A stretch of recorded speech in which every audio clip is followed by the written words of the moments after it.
Bilang nanay, hindi ko to pwede i-gatekeep sa inyo. Alam nyo ba yung brand na Casanova? 3,200 nga yung presyo nito pero nakuha ko ng 300 lang. Eto guys, Karote.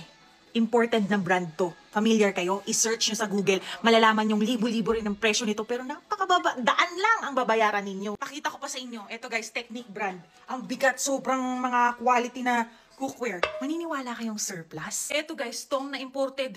Surplus ba yan? Wala akong makitang bakas na gamit eh. Siyempre gusto nyo na idea sa presyo. Pagka bumili kayo sa live nila, 500 lang per kilo. Pag reseller price naman, 450 lang per kilo. Pag wholesaler, 430 per kilo. Pagka distributor, 415 pesos na lang per kilo. Ito yung page nila, SJ Kitchenware, sa mga nanay dyan na kayo bumili. Meron din silang mga kitchen knife guys, singkapal ng mukha mo. Ito pa oh, quality talaga yung mga kutsilyo nila guys. Hindi siya yung putyo-putyo na manipis na konting hiwa mo lang upod agad. Ganda. Secure din nila yan ipapadala sa inyo yung mga kitchen knife na yan. Ito favorite color ko to orange. Yun lang talaga yung dahilan ba't ko binili to pero hanggang iniisip ko ano iluluto ko dito eh. Pero kung alam nyo kung ano niluluto dito bukod sa itlog, comment kayo sa comment section.